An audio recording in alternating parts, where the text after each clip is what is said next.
And hello again, Timberwolves fans. Are you ready for the explosion of Timberwolves basketball? Episode number 64 today of the show, which is available on thesportstuff.com and on iTunes. I thank each and every one of you, as always, for downloading and listening to this show. Do appreciate it oh so very much. Today is Wednesday, November the 24th, 2010. So, of course, Thanksgiving Eve. And right after the Wolves and Spurs game, and a lot of you listening know how that ended, how it started, how the whole game went, and how it ended. Yeah, how it ended. Oh, God. The frustration level just unbelievable, off the charts. It really was. We got 4 games to review today, but as mentioned, Timberwolves Explosion available on thesportstuff.com and iTunes. Also like to try to post it on TimberwolvesPress.com, having a little problems with that of late, so my apologies. Gonna have to try to figure that out at some point, or figure out what to do in the future. Not really sure what's going on.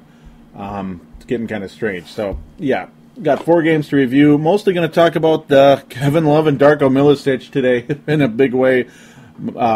Michael Beasley continued his incredibly hot run, but it came to a screeching halt here in about the second or third game. We'll get to that very shortly. A little frustrating with Michael Beasley, but Darko Milicic, and yes, Darko Milicic, you could easily say, is the story of the past week or so. He has just really come on.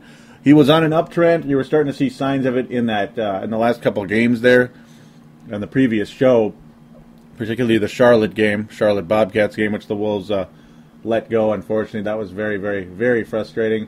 The Wolves let go of the game a few nights ago against the Oklahoma City Thunder. That was insanely frustrating as well. So that's pretty much what's on the docket today. So we're going to get to the Clipper game, though, first. Actually, the last Timberwolves victory, their 4th win of the year, is like, wow, the Timberwolves are 4-9. Hey, here we go. Not bad at all. A 113-111 emotional victory over the Los Angeles Clippers. A very back-and-forth game. The teams were even most of the way. The Wolves took a small lead in the third quarter and were able to finish it in the fourth quarter.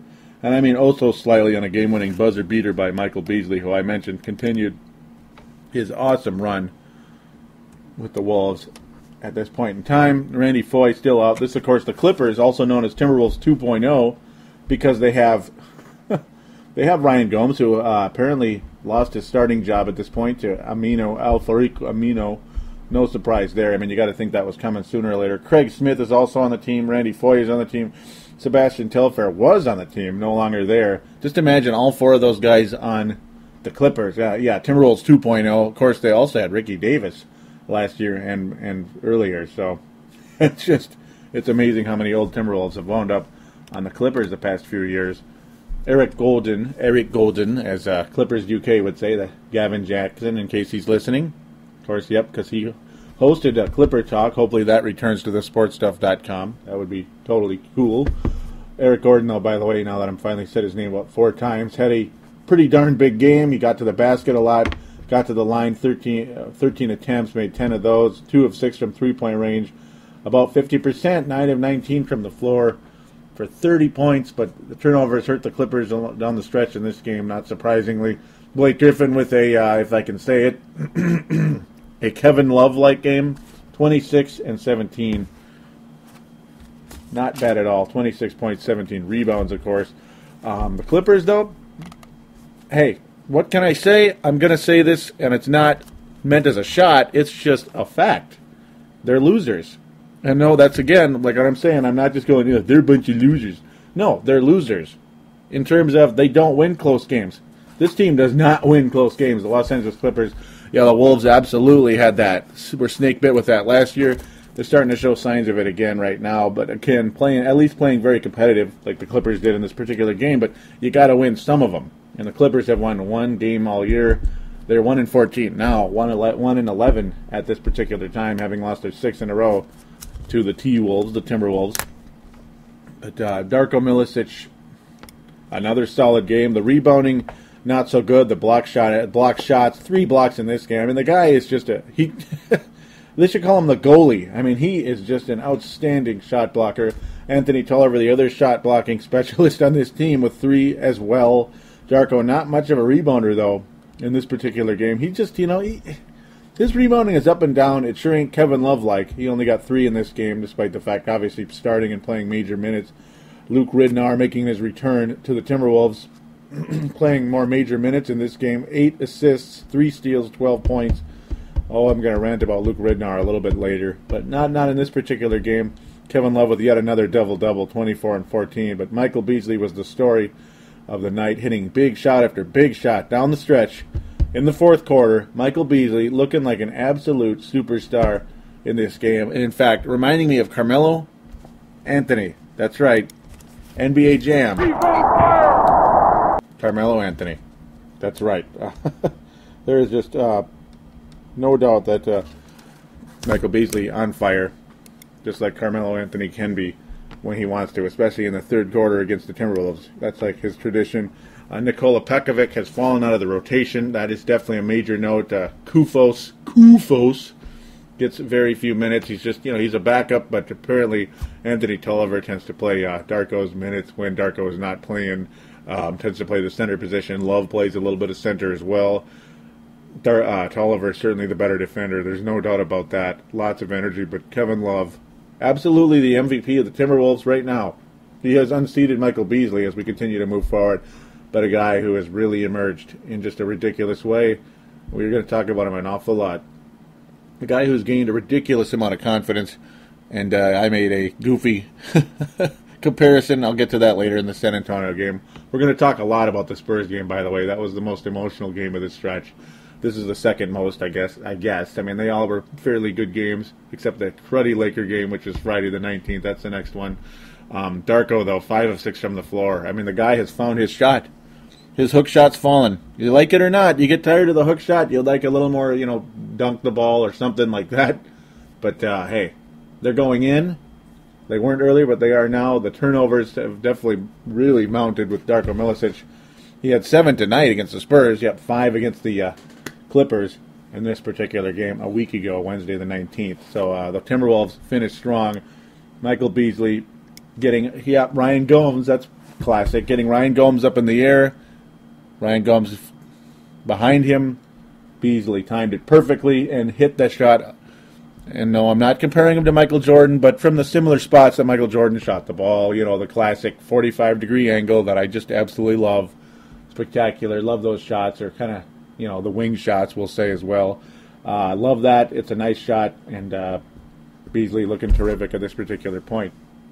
So the Timberwolves win their 4th game of the year at that point. They are still at 4 wins, unfortunately. So that's kind of a hint of what we're getting to as we continue reviewing the games. Yeah, it's just the fun level drops off a little bit. In terms of the winning, though, the competitiveness was pretty good outside of this cruddy Laker game. I'm gonna talk about the least, of course. Friday the 19th, Minnesota Timberwolves lose 112-95.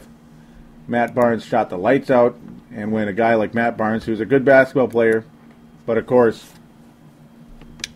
Matt Barnes is a role player. That's right, a role player. Hitting shot after shot down the stretch. You're screwed, because it's not like Kobe Bryant's not going to get his. It's not like Pau Gasol isn't going to get his. When a guy like Matt Barnes is scorched at the net, you got problems. Derek Fisher, also of note, returning to the starting lineup for the LA Lakers, was perfect in this game. 5 of 5 from the floor, 2 of 2 from three-point range. Also had 4 steals. Just ridiculous game by Derek Fisher in about 27 minutes. Kobe Bryant did not shoot the ball particularly well. In fact, 8 of 27, a little bit over the top with his shooting. Pau Gasol really good in this game with a 16, 14, and 6. That's 6 shots, but got blocked 5 times. Darko Milicic was a terror down the stretch. I'll mention again real quick, Matt Barnes. Not only was Derek Fisher perfect, but so was Matt Barnes. 7 of 7 from the floor, 5 of 5 from the three-point line, and he made all 5 free throws. That is ridiculous. He also even chipped in 7 rebounds, 6 assists, and 2 steals. Matt Barnes, ridiculous effort. 24 minutes, 24 points.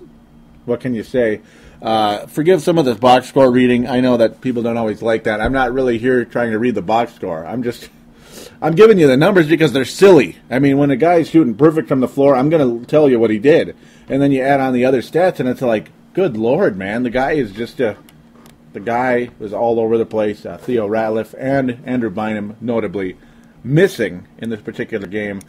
That's the thing. You have an injury-prone starting center in Andrew Bynum, so then you bring in a veteran backup who's also injury-prone in Theo Ratliff. Yeah, he's a nice veteran. He's a nice player and all that stuff still, even though he's really old, Theo Ratliff, but he's pretty injury-prone. That's, yeah, a good thing Paul Gasol can play center, and play center he did in this game. He was very good, as I mentioned his numbers, including the 6 assists. The guy is as good a passer as Darko Milicic, who played out of his freaking mind in this game. Darko Milicic. Are you ready for this line? Are you ready, folks? And again, yep, the box score, because I have to. I have to because it's so stupidly good. 23 points, 16 rebounds, 5 assists, 6 blocks, 2 steals. So those of you that had Darko Milicic on your fantasy team on this particular night, congratulations, you won. Okay, or at least I hope you won in that particular game. Michael Beasley, now the number is still high. His minimum of 25 points, remember how I was talking about, he scored a minimum 25 points ever since that incredibly awesome showing against the Sacramento Kings. Before that, Beasley was about 17 here, 15 there, pretty much. After that awesome Sacramento game where he had scored 42 points, he had a minimum 25 points for about a 6 to 8 game stretch. Just beautiful effort by Michael Beasley. Though unfortunately, you see a major drop in his field goal percentage, and it was a sign of things to come. 9 of 22 from the floor, 25 points, 6 turnovers. That's right, the composure starting to disappear a little bit. He did have 2 steals and 2 blocks in the game, though. He did get 10 rebounds, which is also a rarity. Beasley, not the greatest rebounder of all time. But a huge, huge thing of note here. Kevin Love, scoreless in this game in 34 minutes. Come on! Seriously. Yeah. Kevin Love, 0 of 7 from the floor. That's a little disappointing. But certainly not his best game of the year, that's for sure. That's certainly killed the Wolves down the stretch when you're probably, okay, I'll say it, your best player. I'm finally saying Kevin Love is the best player on the team. It took me about 3 years to say it, but he's the best player in the Timberwolves right now. Did not score a single point in the game. He missed both of his free throws. He only got 7 rebounds as well. Just not his night. He was blocked 3 times in the game. Tolliver was very good. Ridnour was solid. Though the assist numbers pretty much vanished. I mean, when you're starting center as your leading assist guy with 5 assists, that's a little frustrating. Telfair with 2 assists. Ridnour with 1. 3 assists with both of your point guards. That's another, it's one of those deals. There's just the offense was not really in sync in this game. The defense, well, I guess, there's not much you can do when these guys are hitting every single three-pointer in the world, but there is much you can do when you're constantly leaving your man because the triangle keeps bamboozling you. I mean, the Wolves should be one of the few teams in the league that understands the triangle as good as anybody else because they play in the flipping triangle. But no, they got bamboozled by the triangle pretty good, and Matt Barnes. Steve Blake hit a 3 as well, along with Shannon Brown. But Matt Barnes and Derek Fisher, perfect from the arc. That's 7 of 7 from the arc in combination, 12 of 12 from the floor overall. That's a little ridiculous. So that's pretty much what summed it up in this game. But Darko Milicic, absolutely amazing ever since this particular game. Though he was good in the Lake Clipper game, he was good in the Charlotte Bobcat game. The guy has absolutely emerged as a player in this league. So now we quickly move on to the Charlotte Bobcats game, Monday, the 22nd of November, of course, just earlier this week. A game the Timberwolves, well, they were very solid in the first quarter, fell way behind in the second quarter. I mean, you give up 37 points to the Oklahoma City Thunder in the second quarter, and you figure, it's over. Yeah, we're only down by 10, but 37 points, that's a really bad sign. That's a sign that the defense is just getting destroyed yet again. In the third quarter, the teams just kind of seesawed back and forth. It's like, yeah, it's going to be one of those games where the Wolves lose by 10. Well, they did lose by 10. Yeah, they did. But the frustrating part is the Wolves took a 6-point freaking lead in the fourth quarter. Oh, come on, man. And we're talking late in the fourth quarter. You're like, with the about 2.5 minutes left. I understand 2.5 minutes is like plenty of time for the other team to catch up, but just the way the Wolves let this one go is awfully frustrating. It was sickening. And what do you think it was? Well, a bunch of misses and a bunch of turnovers. Sound familiar? Of course it does. Of course it does, because that's what snake bit this team for eternity. It's very frustrating. Yes, again, as mentioned, 117 to 107, the final score in this particular game. It was well played for the most part. Just the finish was very frustrating. Kevin Love was pretty amazing in this game with a 24-17 effort, 4 of 6 from three-point range, 10 of 17 from the floor. Michael Beasley, though, there it is. There it is. There's the drop in the field goal percentage for him. Only 7 of 20 from the floor, 15 points. So a very big drop-off from 25 and up for him. Darko Milicic with 21 points. Did get 3 blocks, but only 4 rebounds in 36-plus minutes. 9 of 14 from the floor. Another great effort by Darko Milicic. The Timberwolves could have used some extra rebounding down the stretch in this game and giving up offensive rebounds late in the deal. Luke Ridnour, 17 and 7 in the game, very solid. Tolliver, every single game, plays solid off the bench, along with Corey Brewer. I mean, you got to love Tolliver and Brewer off the bench. They have been a big factor for this team. Wayne Ellington seeing his first bit of playing time in quite a while. He had completely played himself out of the rotation with bad shot attempts, and he also hurt as well with the hamstring. 7.5 minutes and a whole lot of nothing other than 1 turnover in the game. Spectacular there, but, I mean, what do you do? It's pretty much like a 7 or 8 man rotation with the Wolves right now. It pretty much is, and the starters get tons of minutes. Wesley Johnson shoots about, I swear, most of the time he shoots nearly 50%, sometimes even higher, and he gets about 6 to 9 attempts a game. And I got to think sooner or later this club has got to start giving the ball to Wesley Johnson more. Maybe cut out of Michael Beasley field goal attempts if he's shooting poorly, or Kevin Love's field goal attempts if he's shooting poorly. I mean, you gotta make adjustments offensively if somebody's shots just aren't falling. And because Wesley Johnson, I'm telling you, they need to increase his field goal attempts ever so slightly. It would be nice. I mean, it can't hurt, can it? It really can't. I mean, the guy's shot continue to go down consistently. I understand he's just a rookie, and Kevin Love and Michael Beasley are the stars, and Darko Milicic, I mean, he's a hot hand right now. You got to keep giving him the ball, too, but I think they need to find a few more shots for Wesley Johnson. I just don't think it could hurt at all. His shot attempts are generally smart. They're always at good times, and they go in. That's another big thing. I mean, when his shots go in, that's what matters most, isn't it? I got to think. The Wolves shot really well from three-point range in this game as well, 47%. It really got the Wolves going down the stretch. Again, as I mentioned, taking 4-point, 2-point lead, 1-point lead, 6-point lead, but then it just dwindled down. They couldn't make a shot down the stretch. The frustration level started to take over, and Charlotte continued to hit shots. They'd get fouled, get to the basket, hit their free throws. Charlotte 32 of 40 from the free throw line in this game. Kevin Durant hit 16 of 17 in the game from the line. That killed the Wolves. The offensive rebounding is what buried the Wolves, though. That was Seth Faloja with a big offensive rebound, and Kevin Durant as well down the stretch. Those were killer. Seth Faloja was perfect from the floor in this game. Another Matt Barnes-type performance. 5 of 5 from the floor, 13 points and 11 rebounds. Seth Faloja is a shooting guard, and he got 11 rebounds in this game, folks. And those rebounds killed the Wolves down the stretch because they were all at really clutch points in the game. The Wolves need to get the rebound at the right time, and they couldn't do it. Jeff Green was scorching the net early, started missing his shots, went up with 24 overall from the game.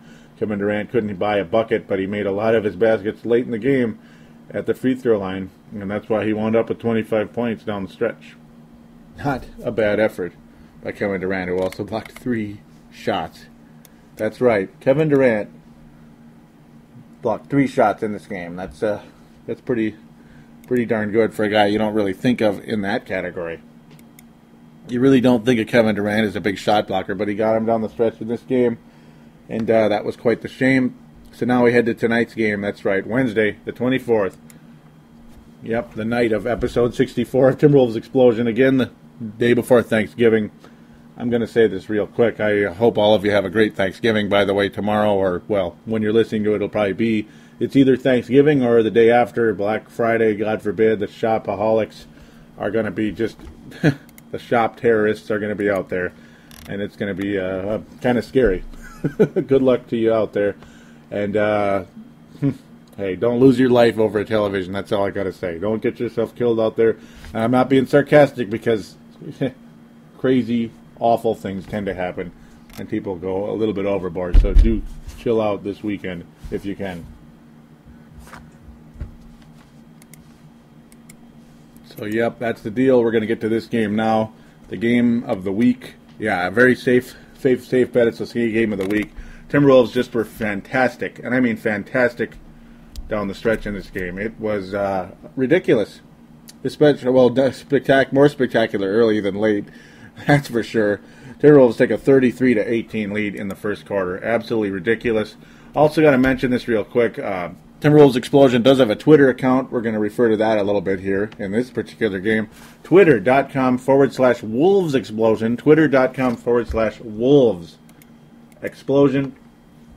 Very, very simple indeed. That's mainly because Timberwolves Explosion does not fit in the browser. It's just Wolves Explosion. So do check that out. Do give it a follow, and I'd love to meet you and get to know you. So that's the deal. We also have a Facebook group as well. Simply get to Facebook and type in the search bar Timberwolves Explosion, Minnesota Timberwolves. Type that in. You'll find it for sure.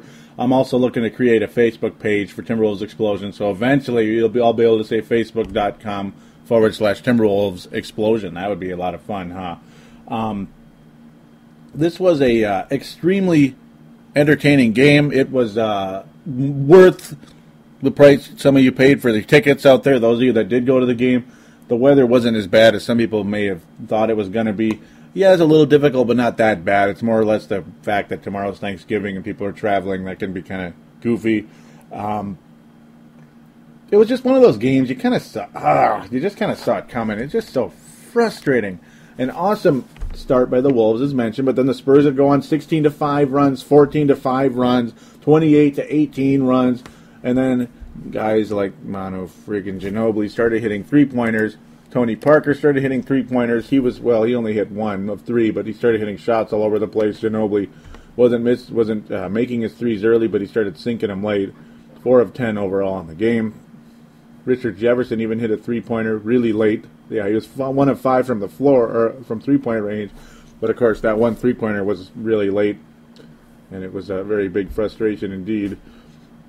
George Hill still a factor for the Spurs off the bench, 5 of 8 from the floor. He's only in his second year, actually, believe it or not. Parker certainly has stepped up. Last year he was a shell of himself, and George Hill was starting for the Spurs, remember? That's a big reason why the Spurs are, 13-1 now? Oh my God, yes they are.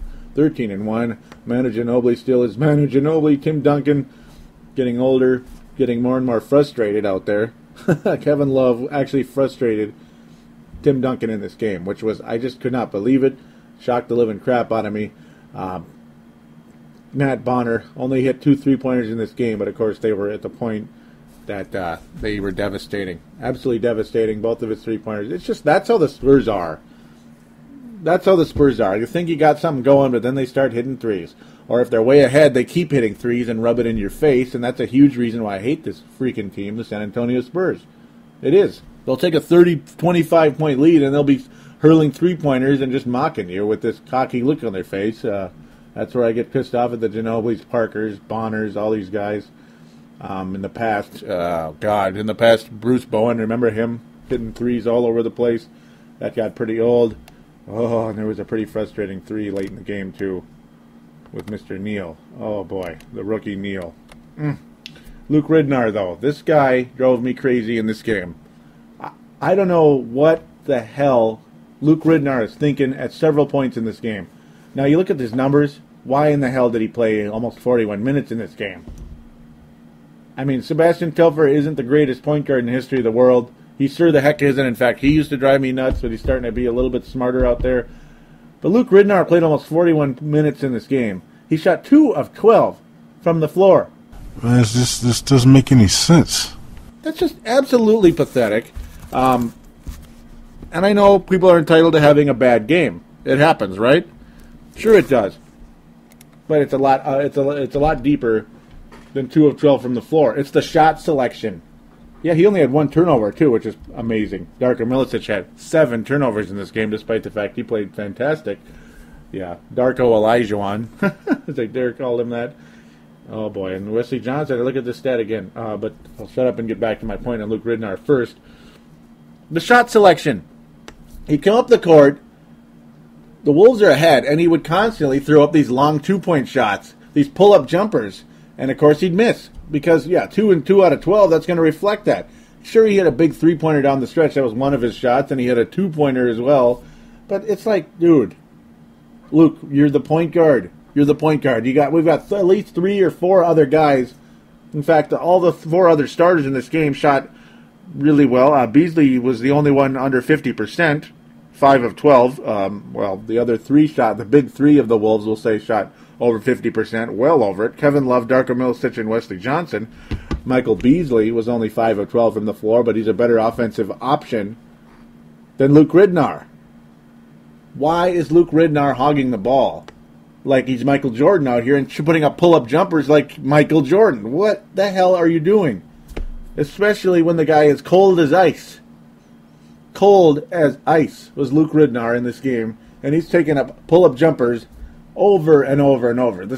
What the hell? I thought Luke Ridnour was smart. I mean, he looked like a mental gidget in this game. I was so upset down the stretch with this guy that I had to do that little rant there. It could have been a lot worse, so bear with me. Because here comes back to my other point. Wesley Johnson, 5 of 7 from the floor. That's right, 5 of 7 from the floor. Why is he not getting the ball more? I'm not necessarily talking about the end of the game part where the Wolves could have won before overtime. Oh my God. Yeah, I mean, Wesley Johnson isn't necessarily clutch right now. I would probably give the ball to Love or Beasley or even Milicic the way he shot in this game. I mean, he was making clutch shots in this game. But, Wesley Johnson has not been successful late in games yet, as you'd probably expect from a rookie. Later on, who knows. But no, 5 of 7 from the floor. The guy is shooting the lights out. He hit 2 3-pointers, 2 of 3 attempts in this game. At least one of them was very, very clutch down the stretch. Gave the Wolves a nice 6-point or 4-point lead.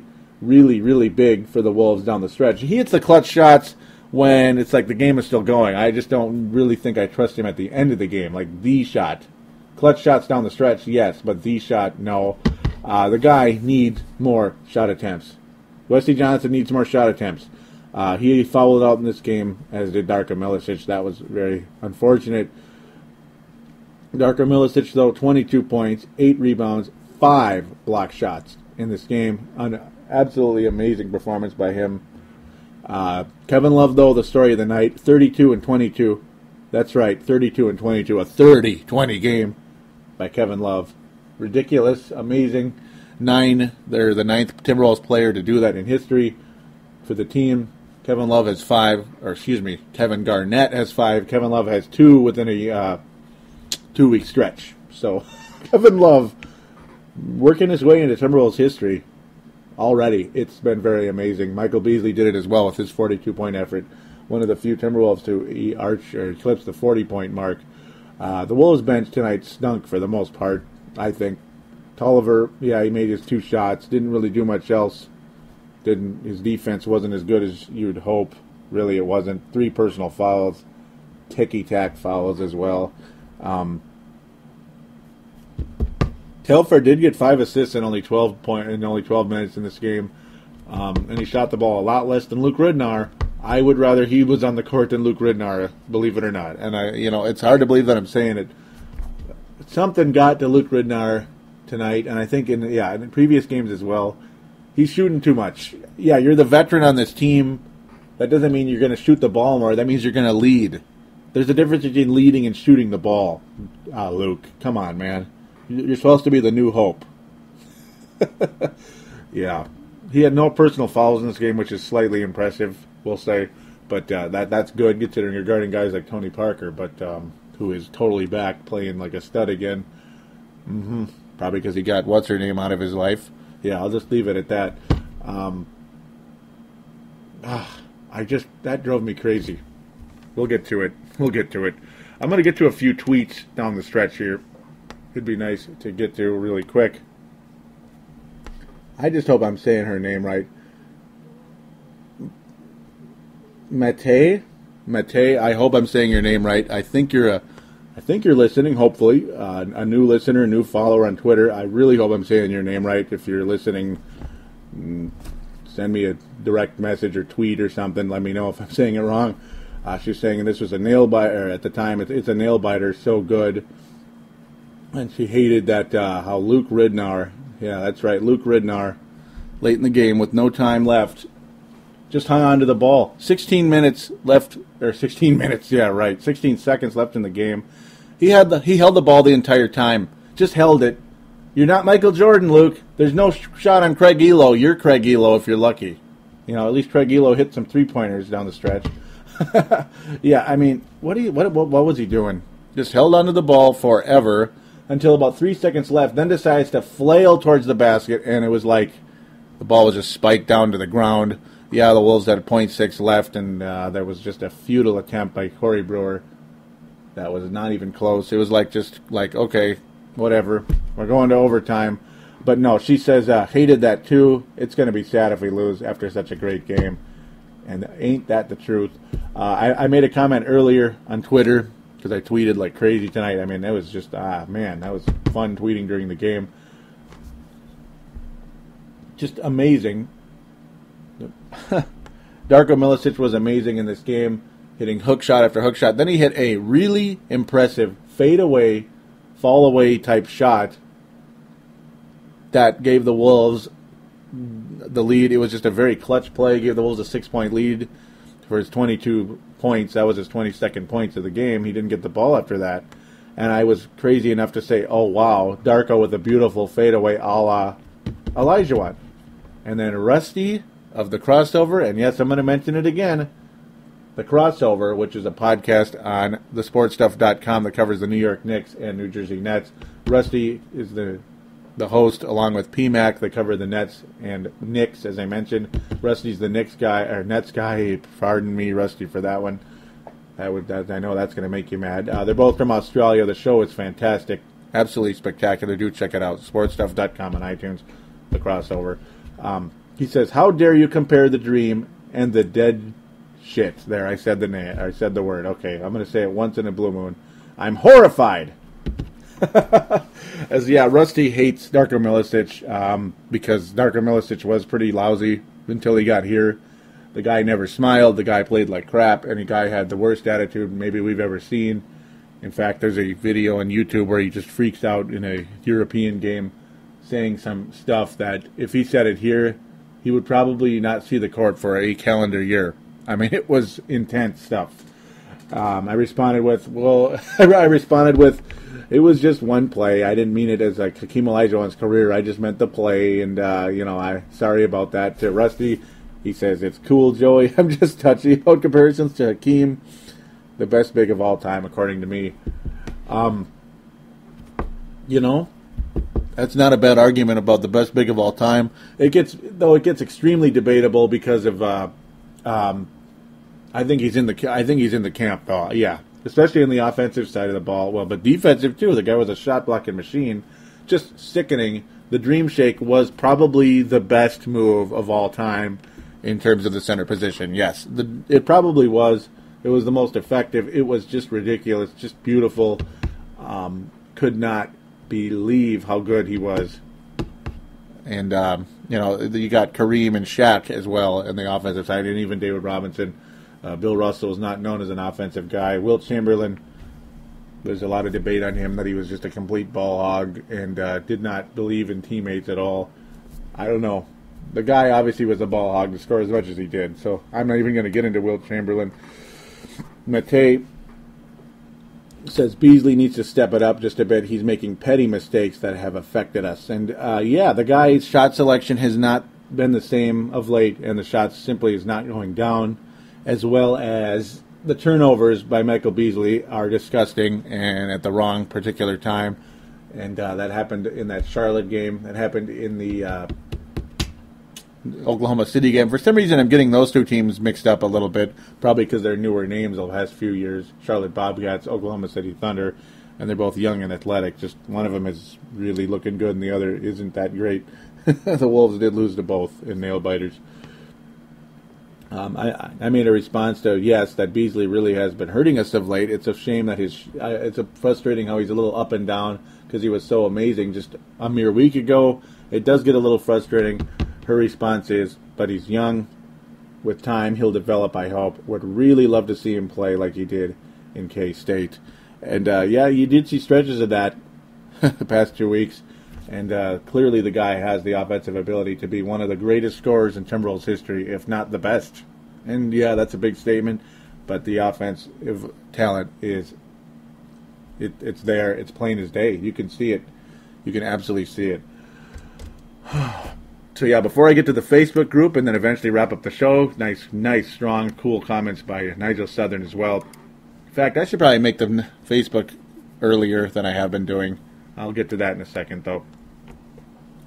Finish up this game first. Yes, the Wolves failed to finish it in regulation.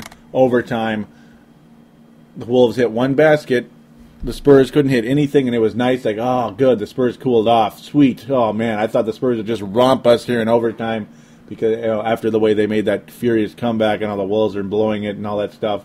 But then the Wolves couldn't hit a shot whatsoever. Their traveling calls, turnover after turnover, missed shot, turnover, missed shot, turnover. The Wolves only wound up with 3 points in the entire overtime period. And Matt Bonner hit another three-pointer, and that was awfully frustrating.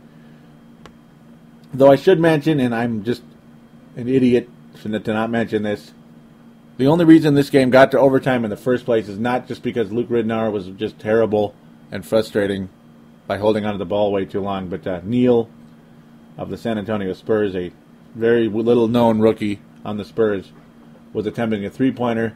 Wesley Johnson got under him ever so slightly. A pretty ticky-tack call, I think.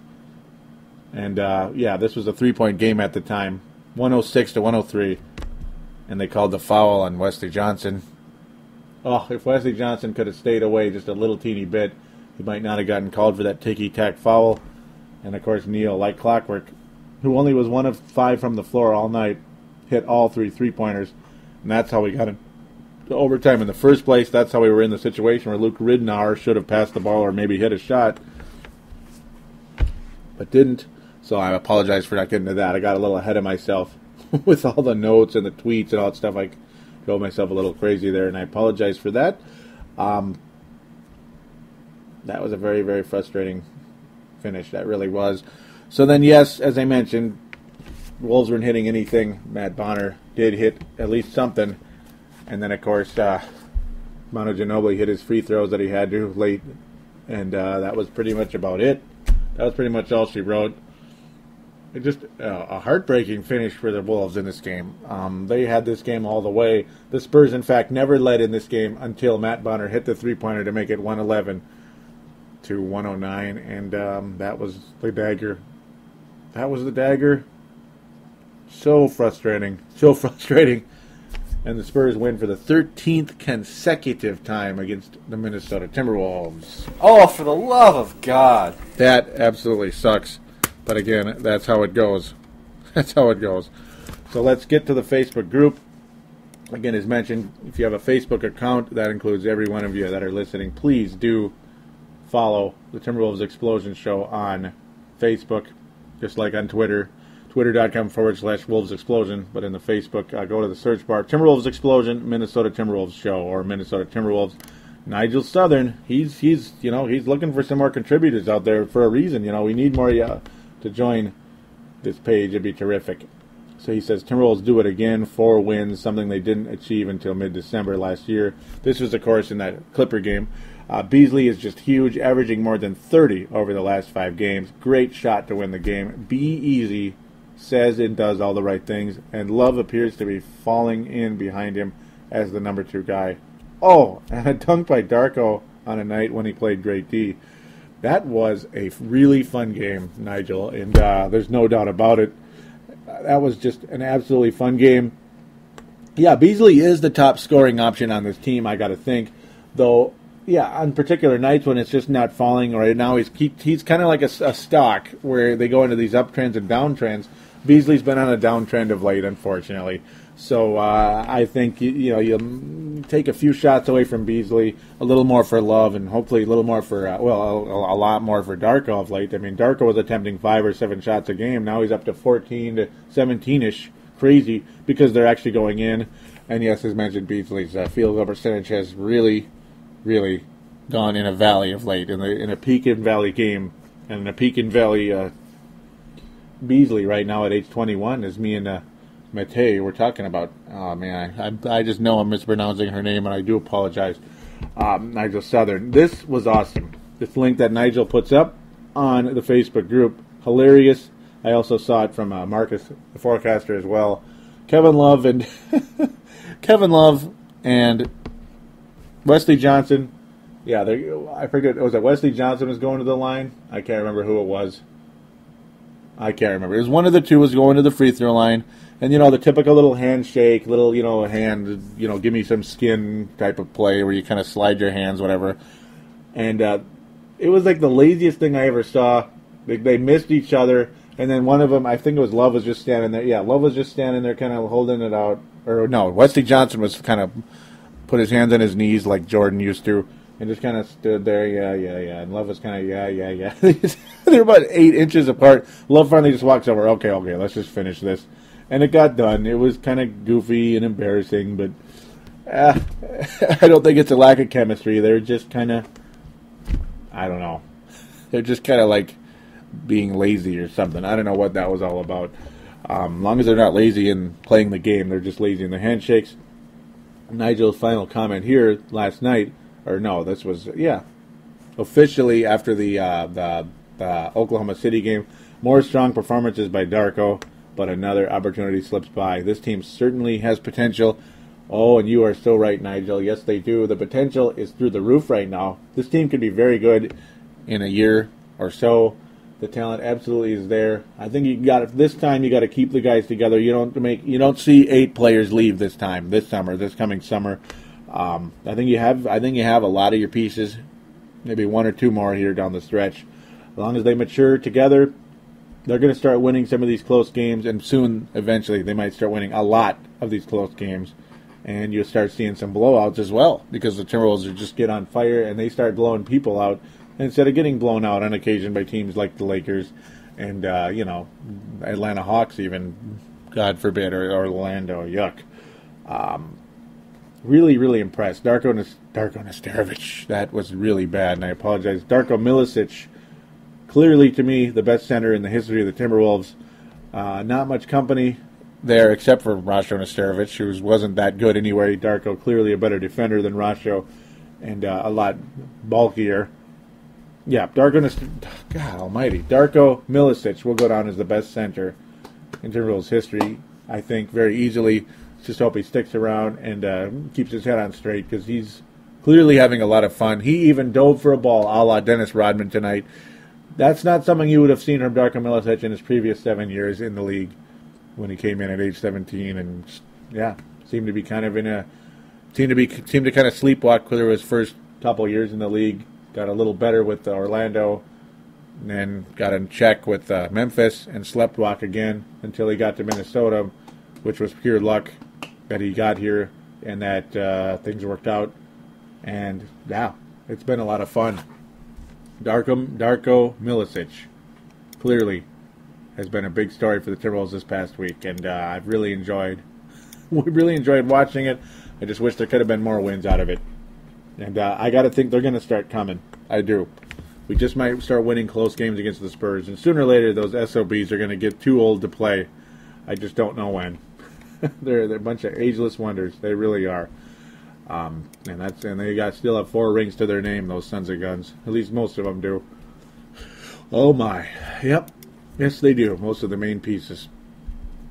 Well, this has been a really, really fun show to do. I just wish there was more good news in terms of wins, but there is good news. I mean, you're noticing a different sound in my voice. You're noticing a difference, like more of a sparkle in my voice, since you can't see sparkle in my eye, with this team, because last year it was like there's really no hope right now. There's no reason to be optimistic about the future. There is reason to be optimistic about the future with this club. And Wesley Johnson, as I mentioned 100 times, is a big part of that, because it's like, okay, we need to start giving him the ball more, because he's just making everything in sight. Give him the ball. So just you wait until Wesley Johnson starts getting the ball more, to go along with Kevin Love in these ridiculously good efforts, and Michael Beasley, who could potentially be a mid 20 points a game type of guy, like Carmelo Anthony. Oh, NBA Jam, Carmelo Anthony. It's been a lot of fun. So we'd like you to please call into the phone lines to Timberwolves Explosion, 209-736-7877, 209-736-7877. It is a voicemail. Do treat it as such. Simply call in to the phone lines and say that you are calling in for Timberwolves Explosion. Make your shout-out, comment, whatever it is, and opine. It'll be a lot of fun. Also, the message boards on thesportstuff.com. Thesportstuff.com. Simply click on the button that says TSS Boards. That would be terrific. Then click on Register, and then get on those NBA boards on thesportstuff.com. There are so many knowledgeable NBA fans on that page that you will love. Of course, Rusty and PMAC, Kush, Brian Kush, that is, Kush77, Tarek, NY Buddha, it just goes on and on. Clippers UK, it just goes on and on and on. They are just fantastic NBA minds, and I think you'd like to meet them because they're very cool people. Also, Mavs fan as well, Darren, Mavs fan, good to talk to as well, knowledgeable about the game. Get on there and talk about basketball, and you will enjoy it also very much, because those guys follow the game enough that they know about your team, despite the fact they might be Knicks fans or Nets fans or Bulls fans and Mavericks fans and all that. So that's the good part. So get on there and enjoy. And we're going to call it a week. Timberwolves, well, as we close out November, the Timberwolves play one more game this month on the 27th against the Golden State Warriors, a home game. Hopefully the Wolves can win. I mean, we've had so many horrible nightmares against those Golden State Warriors, but hopefully the Timberwolves can beat them this time. A pretty injury-riddled team that tends to score a quadrillion points, but their defense has never been good, and I mean never been good. Then the Wolves head to Dallas on Wednesday, the 1st of December. That should be interesting. The Wolves did win there last year once. Then we head to San Antonio, the old Texas two-step, Dallas and San Antonio. Every year, Texas two-step. Sometimes it's Houston and Dallas, or Houston and Dallas, Houston and San Antonio, or San Antonio and Dallas. That's the Texas two-step every year. San Antonio Spurs, Friday the 3rd. That should be fun. Saturday against the Cleveland Cavaliers. And then Monday the 6th against the New York Knicks. I'll have a show somewhere in there. I'm not sure when, but within about a week or so from now.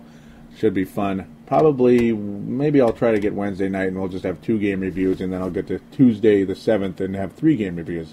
That might be a good way to go. We'll see how it goes, though. I'm sure I'll be back at a fairly reasonable time.